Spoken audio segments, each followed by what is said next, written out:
Las Vegas, Nevada, May 15th, 1989. Who among us has not heard about an alleged UFO cover-up? On local TV station KLAS, investigative reporter George Knapp interviews a man going by the name Dennis and shot in silhouette to hide his identity. The man claims to work at the secret military installation that the U.S. government still maintains does not exist. And according to him, the base does, in fact, hold extraterrestrial spacecraft. Exactly what's going on up there?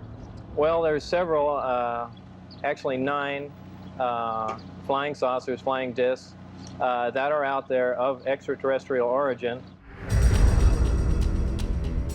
Here was someone who claimed to have worked at Area 51, back engineering alien technology. UFOs that had crashed, possibly at Roswell, and trying to figure out how they worked.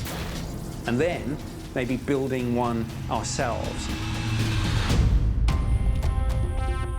Frightened that the government might try to harm him if he remains anonymous, the whistleblower and reporter George Knapp wrestle with the idea of revealing his name. The day that we unveiled his identity to the world, he's in the station and he grabs the tape. He said, "I've changed my mind. I'm not going to do it." Right up to the end, he was fighting it and arguing with himself about whether it's a good idea, even though his life had been threatened, his life had been turned upside down. In the end, the whistleblower decided to come out of the shadows and reveal his name, Bob Lazar. The one good thing Bob Lazar did was came forward with George Knapp in 1989 on May 15th. And by doing that, he protected himself. He was scared for his life, and he protected himself by telling you what happened to him in one shot, straight up. From that day onward, Bob Lazar has remained the most controversial UFO whistleblower in history, and going public came at a heavy price. A price many believe was exacted by a government determined to hide the truth about Area 51. Not only was Bob's house broken into and they'd move stuff around, they'd write things on the wall. He's got an Uzi peeking out the window. The fear was real. The threats that were made against him were real. The surveillance was real. Faced with such harassment, Lazar retreated from public view for decades. I don't like being in the public eye. I don't got money for doing this. And quite frankly, I could make up a better lie, but I have no motivation to lie. But if Bob Lazar's claims are true, just how much could he expose about what's really going on at Area 51?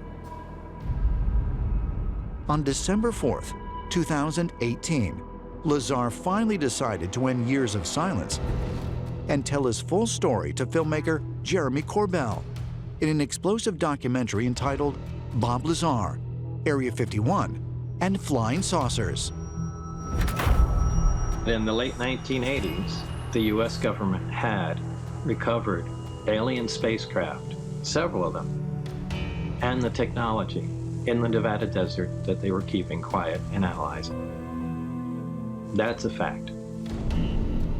That's all my story was that I was just one of the people working on these craft.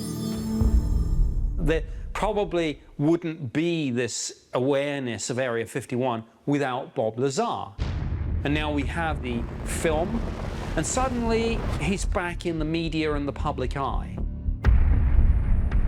The most extraordinary technology that Lazar claims to have encountered at Area 51 was an alien reactor, one that he believes has the potential to change the world. The first time they showed me the reactor in operation, so just seeing something like that immediately starts that whole chain reaction in your mind, going, wow, wait, if you can do this. We don't need jet and rocket engines anymore. That means there's no use for cars. I mean, boom, the whole thing changes. The entire world, the economy, everything would go end on end just if we had an answer to how that machine worked